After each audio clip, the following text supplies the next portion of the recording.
Welcome back. It's really with great pleasure that I introduce Brian Holmes, whose writing taught me a lot, and who is a critic, not only of art, a cultural theorist and activist.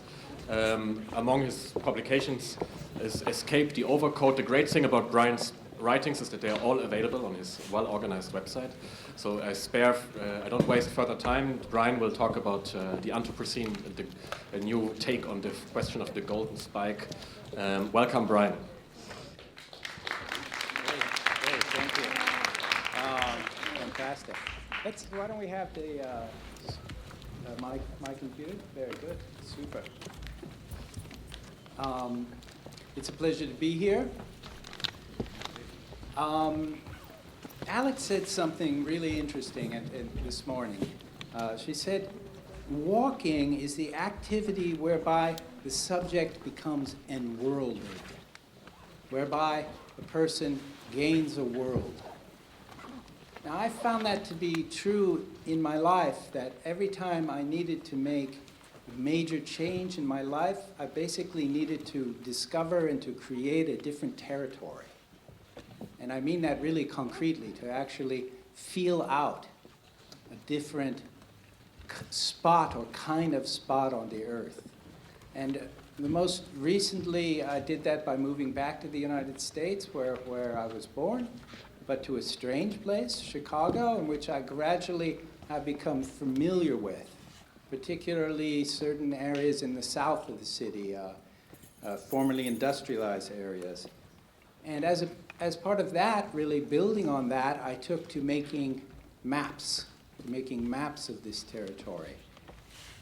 When you start to make a map yourself, or I guess when you engage in any way with the construction of perceptual and expressive schemata about the world that really inform your understanding of where you are in the world, you realize that what appears as the cosmic computer that we heard about before is in fact a kind of texture of struggles over what will be the shape of those perceptual and expressive schemas that are really the things that situate us in a world.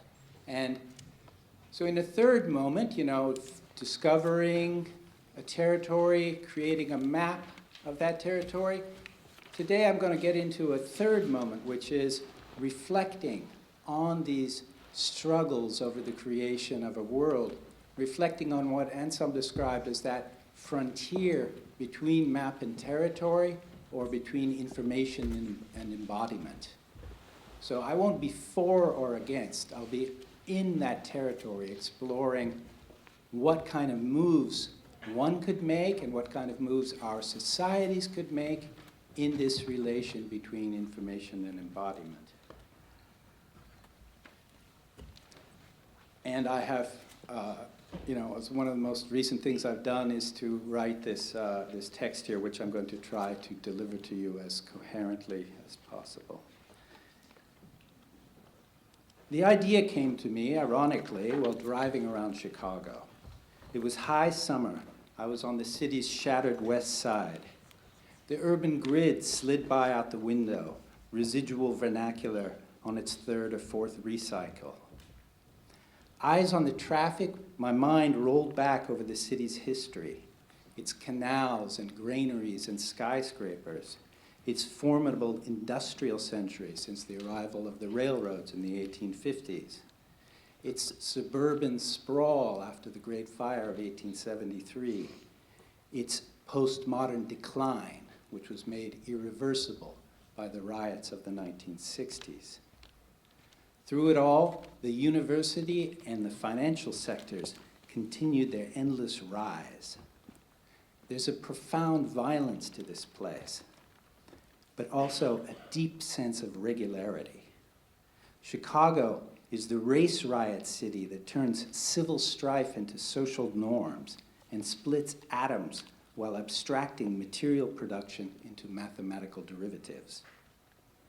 Can you still experiment in a place that has successively been the stockyard, the workshop, the vitrine, the boxing ring, and quite literally the laboratory of modernism? And what could this ideal of experimentation mean for our future when its Promethean pasts have reappeared before our eyes as the new geological layer of the Anthropocene? The placement of a golden spike is a public documentary practice in contemporary science. Technically known as a global stratotype section and point, or GSSP, the golden spike is a marker inserted into an exposed sedimentary stratum. It's literally driven into the rock at the lowest level where you find a fossil characteristic of a particular geological epoch. Present to your senses when they're sharpened by knowledge, the rocky outcropping itself becomes exemplary of an epoch's fossil signature and of its place in Earth history. So this is really a time and place-making gesture. Yet the golden spike does not just record a singular fact, nor even just a complex of local or regional observations. Instead, its placement is correlated with observations all across the planet, so that the periodization it exemplifies can be recognized by anyone, anywhere. As an expert notes, before formally defining a geochronologic boundary by a golden spike, its practical value, that is, its correlation potential, has to be thoroughly tested. In this sense, correlation precedes definition. Within the scientific community, this activity of correlation is taken on by the International Commission on Stratigraphy. A subgroup of that commission, as you all now know, is now debating whether, how, and where to establish the boundary point, the golden spike, at which the current geological epoch, the Anthropocene, can be distinguished from the previous epoch, the Holocene. So it seems to me that there need to be many more subcommittees like that of all kinds to establish this change of epoch that we're going through. And what I want to explore now, with taking my reference to the Chicago area, are some experiments to do that. Experiments in perception, expression, and action, which use aesthetic means to characterize the present epoch. These experiments begin in partially abandoned industrial areas of the city, particularly the areas where oil is turned into the energy of our lives with all kinds of unwanted consequences.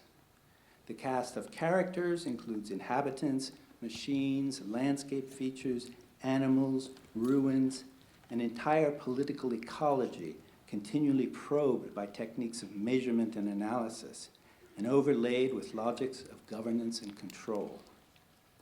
The scales extend from the intimate to the continental and the global. The aim is to discover at least some of the pathways that could lead to the constitution of Anthropocene public space, by which I mean a tactile, practical, widely shareable confrontation with the human-generated forces that are currently transforming our biosphere. Now, Anthropocene public space, as I'm going to conceive it here, is not any single place, forum, or monument, but a condition of relational awareness springing from an exercise of the perceptual and expressive faculties. Its territorial envelope is not the town square or historical center, as in the previous conceptions of public space, but rather the metropolis, the scale at which global processes are internalized, reworked, and projected out into the world anew. Its political coordinates include colorless, odorless aspects of our ecological predicament, like CO2 itself. And for that reason, its direct experience depends both on the knowledge provided by laboratory experiments and also on broader ideas, such as the definition of the technosphere offered by the Earth system scientist Peter Haff. However, the concept of a democratic public space requires broad participation and therefore multiple forms of access to issues of shared concern. This means that the experience of such a space must also be aesthetic. That's what I'm primarily concerned with here. For Anthropocene public space to exist in any significant way, its proponents will have to grapple with and ultimately replace the currently dominant aesthetic regime. How can the multiple causalities of climate change be experienced at first hand to produce the power of conviction conveyed by direct perception? How can those experiences be correlated with those of others, whether near or far? How to found a new public space in which convictions have consequences? How to drive the golden spike, signaling to everyone our transition to an accelerated time when human-generated energies are, as the climate scientists say, overwhelming the great forces of nature.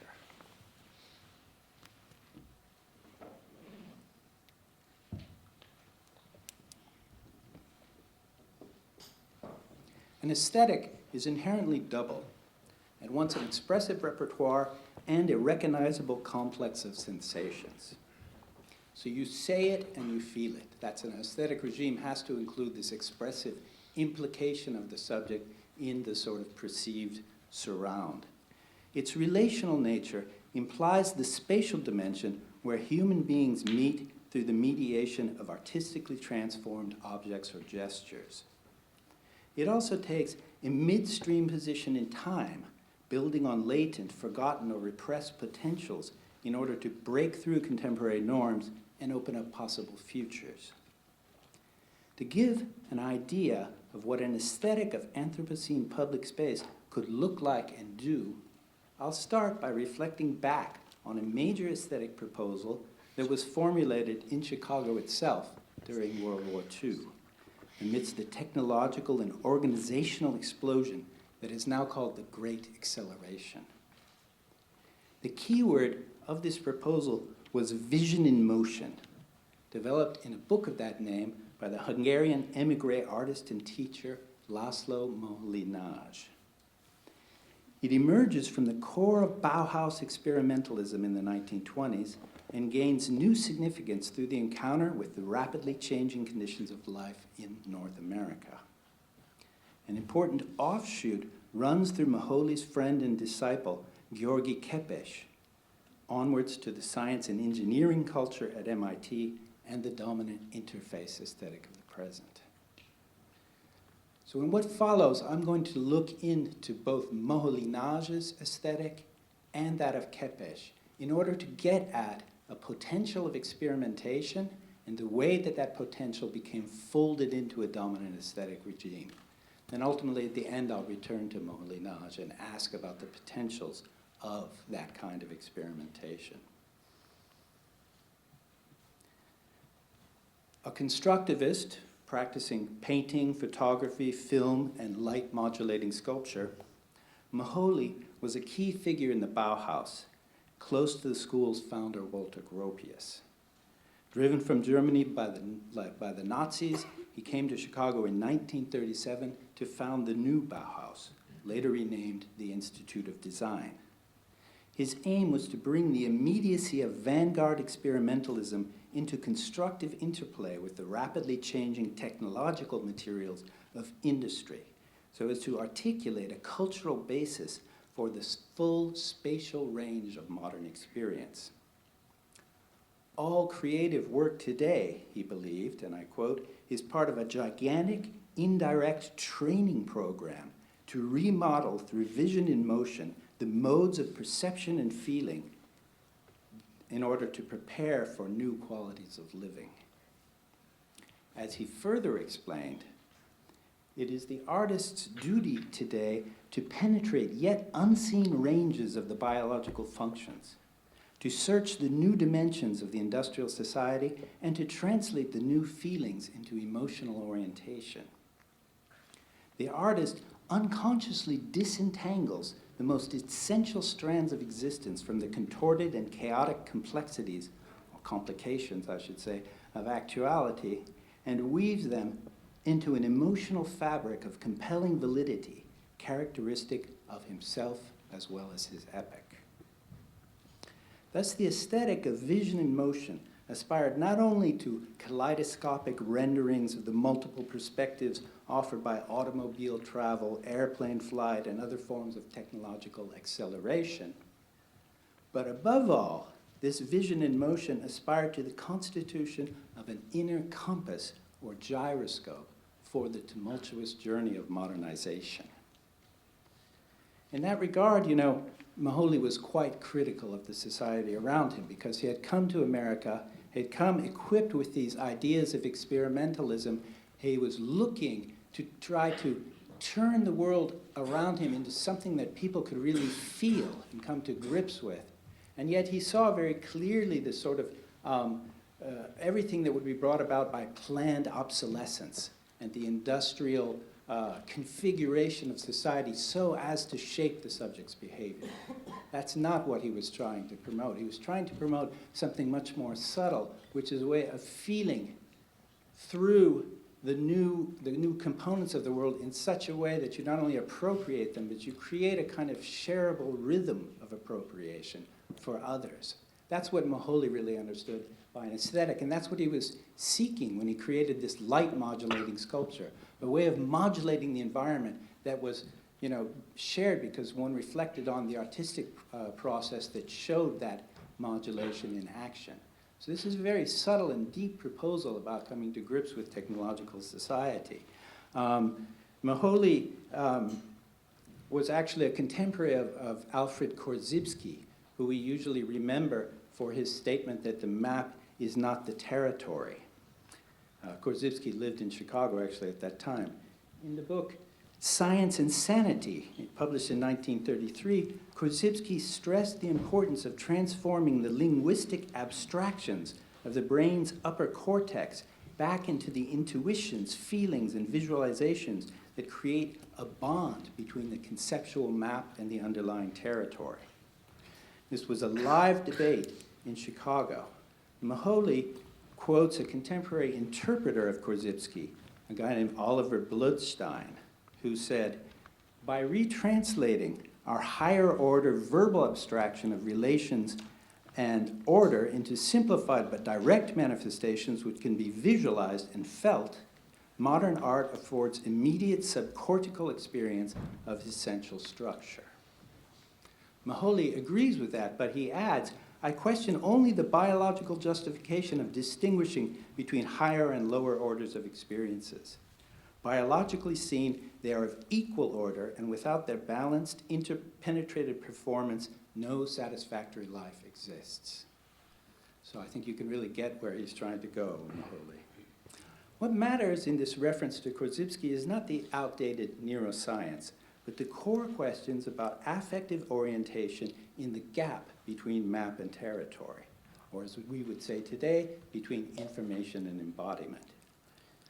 This was also the central issue for Moholy's friend and disciple, the Hungarian painter, sculptor, and graphic artist, Georgie Kepesh, who came to Chicago to work at the new Bauhaus in 1937. During his years in Chicago, Kepesh elaborated the principles of information design that were condensed into his well-known book, Language of Vision. After Moholy's death, Kepesh then moved to a position at MIT in Boston in 1947. At MIT, he was exposed to the new scientific and engineering programs developed under the pressures of the war. He also absorbed the discourses of information theory and cybernetics, which promised to knit the new sensors and devices together by means of feedback loops that would function as control interfaces, whether for animals, machines, or human beings. Kepesh was confronted with a tremendous augmentation of the prosthetics of vision, all those tools for enlarging and transforming human vision, which he believed could be turned away from pure science and made into the perceptual and expressive organs of a global society in motion. To explore what he called, in a very interesting phrase, the felt order of this new society, he tirelessly gathered the most striking examples of scientific vision and edited them into the strange and powerful book entitled The New Landscape of Art and Science. As he wrote in that book, instruments bring us fresh knowledge of the world and further control over nature. With instruments, we are gradually finding a common denominator in all sensed experience. It is possible to convert sound to sight, space to time, light to form, and interchange phases and events, static and dynamic, sensible and conceptual. Through modulation of signals, we extend experience, letting the blind see, the deaf hear. We can introduce new relations in any set of signals, extending, condensing, distorting, magnifying, reducing. By feeding punched cards into electronic computers linked to nuclear power, we might alter our environment to an extent limited only by our imagination. I think he didn't know how precisely he was talking, actually, at the time. The first thing that leaps out of that passage I just read is the Promethean spirit of modernism, expressed at the height of the atomic age. Its consequences are now visible across the earth, not only in the devastated zones of oil and mineral extraction, but also in the great metropolitan centers with their proliferating landscapes of art and science.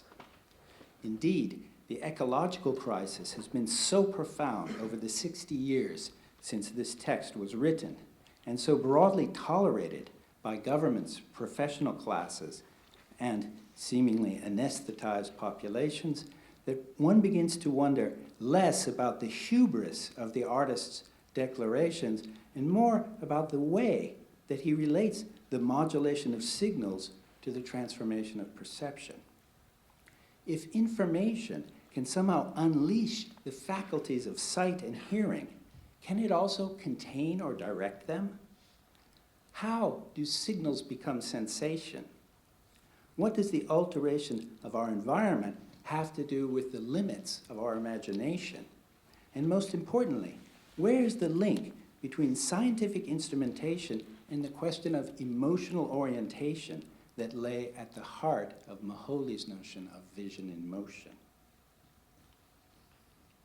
In her recent book, Beautiful Data, Orit Halpern interprets Kepesh's practice as a crucial site for the elaboration of the cybernetic interface that now structures our world of ubiquitous mobile computing and, of course, mobile telephony.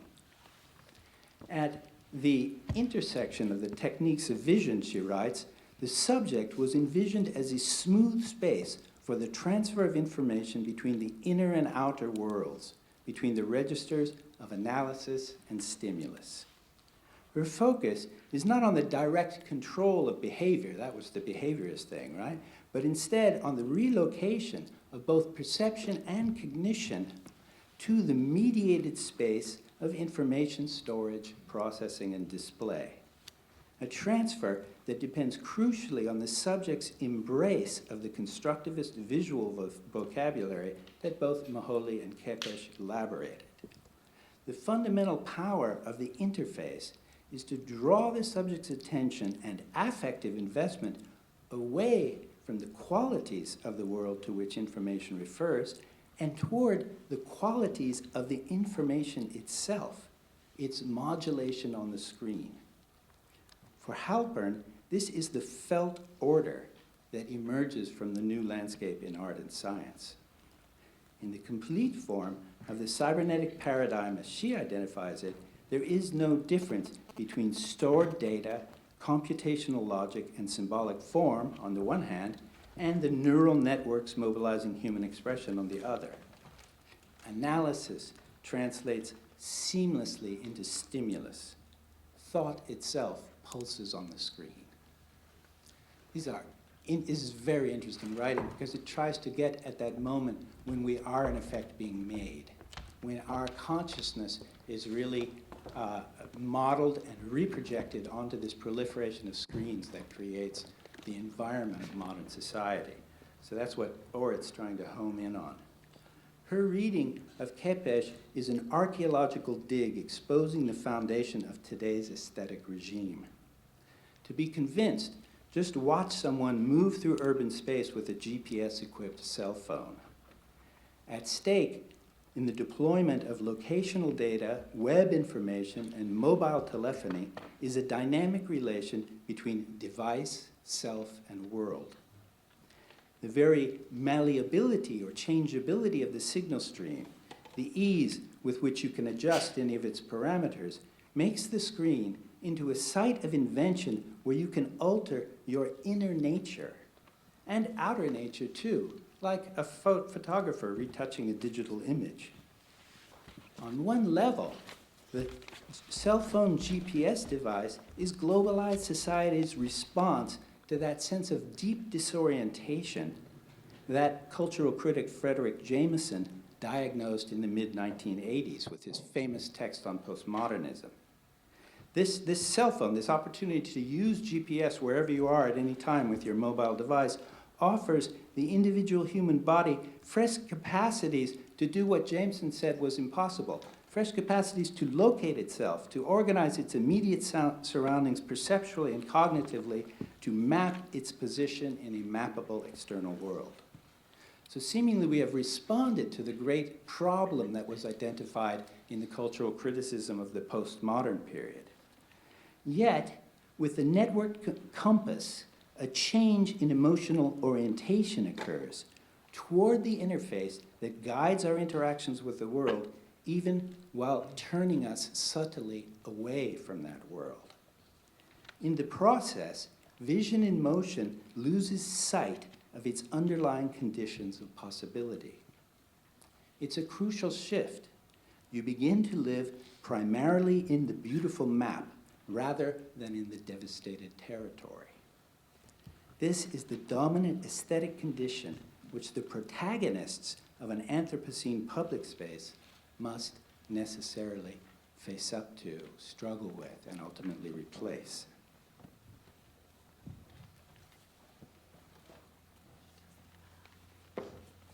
So now I want to talk a little bit about the devastated territory, as a matter of fact. Disasters pierce the retina bright display. After Fukushima, ordinary citizens began deploying Geiger counters, probing the new nature of a technologically altered world. Yet all their government delivered was a massive cover-up. Is it possible to exercise our perception in advance of a major breakdown? How would the affects of the onrushing future circulate between individuals and social classes? What forms of expression would arise? On August 30th, 2013, the wind blew in southeast Chicago. Neighbors in the hoods looked up to see a great black cloud in the sky. To some, it looked like a windswept column of smoke from an impossibly large and frightfully nearby fire. To others, it looked like the trumpet blast of end times, the suddenly gathered storm of the apocalypse. In fact, it was something called petroleum coke, a residual byproduct of oil refining, whipped into atmospheric clouds by unusually strong gusts. Along the banks of the Calumet River, amidst the brownfields of the former steel industry, 3 dusty piles of this stuff, each several stories high, had accumulated over the course of the preceding year, without most local residents realizing what they were or where they came from. Now the black grime on the windowsills, the gritty dust in the air, and the worsening asthma of the local children became a subject of inquiry across the city, the state, and as far away as Washington, D.C. It's fascinating to experience a shift in collective perception. Inhabitants, environmental groups, the National Resource Defense Council, the Chicago Department of Public Health, the Environmental Protection Agency, and even some local artists got involved. Journalists and investigative teams scrutinized the threatening black stockpiles, 2 of which, it turned out, were being run by KCBX Terminals, a subsidiary of the infamous Koch brothers. The riverside piles served as staging grounds for freshly produced material awaiting transshipment. So this black stuff is always coming out of the refineries, and they have to stockpile it momentarily before shipping it away to another market. Gradually, a crucial fact emerged, which had never been hidden, but broadly ignored up to that point. Petroleum coke, or pet coke, as it's called, is a messenger from the Athabascan tar sands. It arrives in the form of diluted tar sent by pipeline or train from northern Alberta, Canada. After refining, the pet coke itself is shipped out for sale, mainly to foreign countries. The huge black stockpiles, the grimy dust, and the fine particulate matter suspended in the air turned out to be our way of participating in the tar sands boom, which has been called the most environmentally destructive project on Earth. What appeared to be a local incident was actually a spatial relation on continental and global scales. This is interesting that you have this relation between the different scales in the contemporary world. Now let's get closer to the thing itself, the aesthetic messenger. When conventionally refined by fractional distillation, the carbon-heavy Canadian tar leaves a thick residue that has to be thermally cracked at upwards of 900 degrees Fahrenheit. It's done in these high towers, these drums, so they heat it way up, and the carbon crystallizes out. Then they shift to another drum, and they use high-pressure hoses to break that stuff out of there, and it falls into a big bin. And then it's taken to a train or a barge or whatever to be shipped away to be sold. Price to move, pet coke is a cheap and dirty fuel, heavily laden with sulfur, nickel, and vanadium. When it is burned in power plants, whether in the US itself, Latin America, Turkey, or all across Asia, it exhales 5 to 10% more greenhouse gases per unit of energy generated than coal, which is usually understood as the worst thing you can do to the environment. Its ultimate message is CO2, colorless, odorless, intangible, and invisible.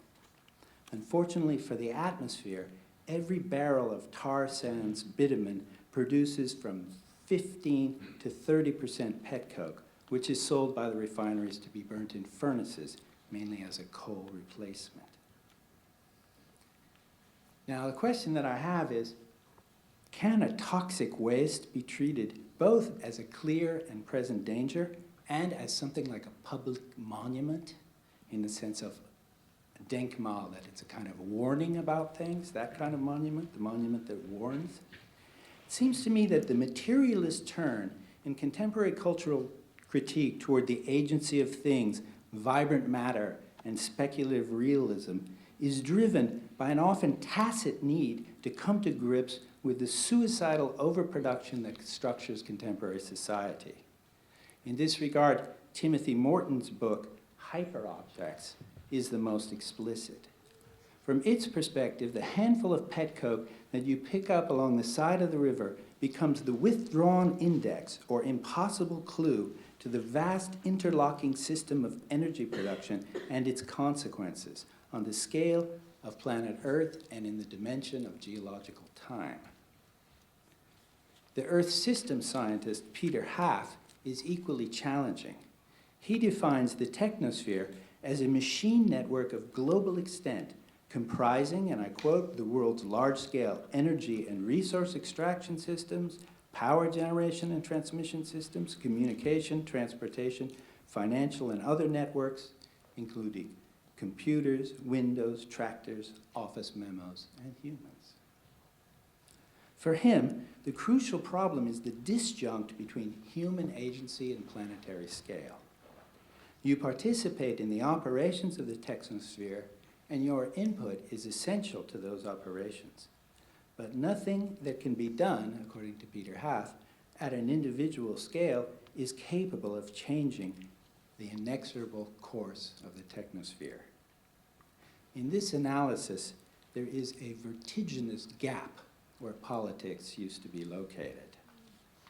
And the existence of that gap is precisely why I want to propose, first of all, just a kind of look. I've been offering you sort of a look into what happens on the ground.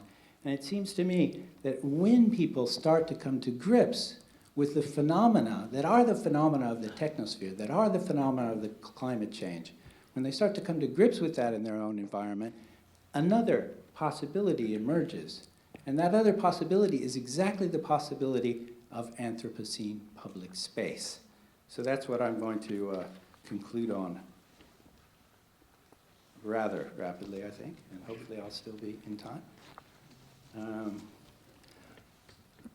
A century ago, MoholyNagy became an artist in response to the industrial slaughter of World War I, which he experienced firsthand as an Austro-Hungarian artillery officer on the Russian front.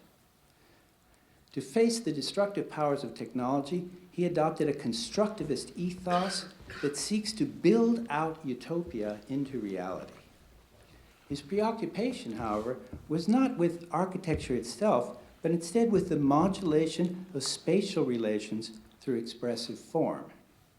To this end, he spent years making a motorized light prop for an electric stage, which was completed in 1930.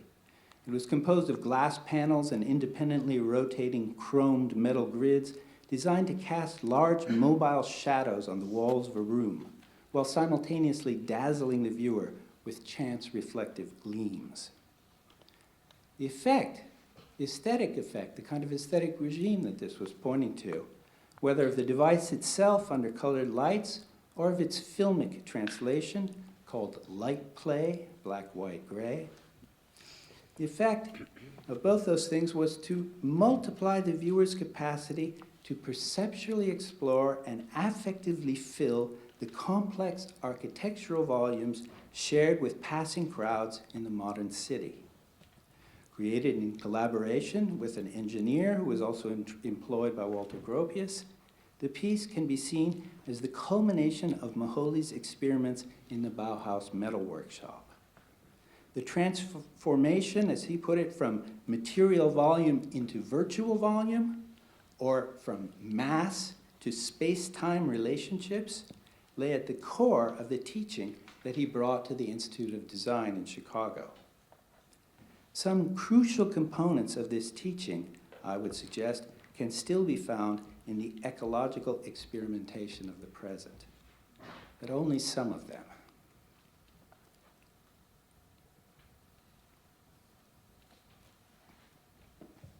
On days when the wind is calm, one can venture in a small boat over the waters of Lake Michigan to the Indiana Harbor, where the largest remaining steel mills are located. I did this for the first time one unseasonably warm November morning in 2015. As you pass the flaring BP refinery, the skyline built by Mies van der Rohe and his followers in the decades after Moholy's death gradually recedes into the distance. The harbor mouth opens up at the end of a long jutting peninsula, dark and without vegetation.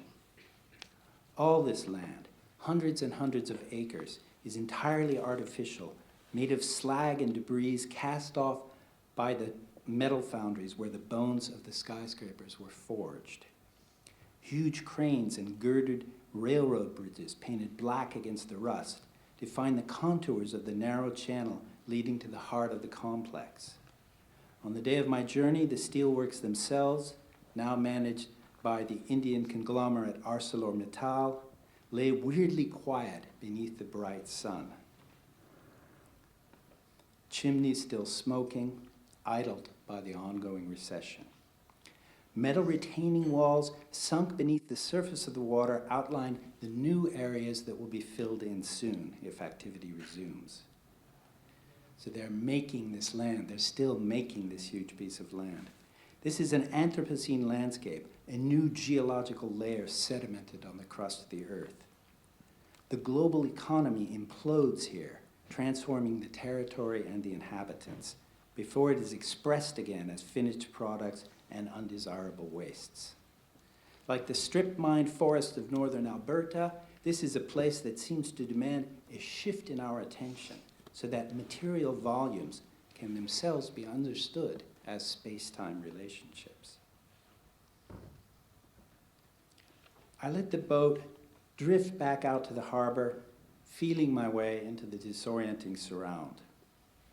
The eerie calm of the steel mills reminded me how the city had functioned as a giant extraction machine that actively profited from the conflict between immigrants, first by pitting groups of steelworkers against each other, then by making battles over neighborhood turf into the driving forces of suburban flight and also of vertical housing projects.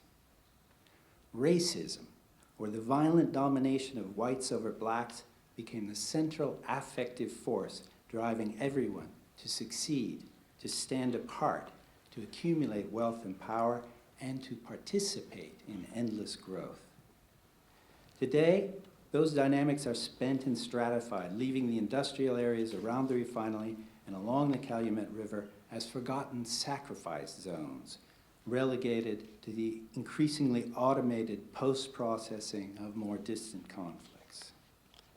Now the action has moved to the downtown loop and the technology corridors of the suburbs, where the big data of the global financial economy is analyzed for strategic advantage, then transformed into some symbolic byproducts for circulation on proliferating electronic interfaces.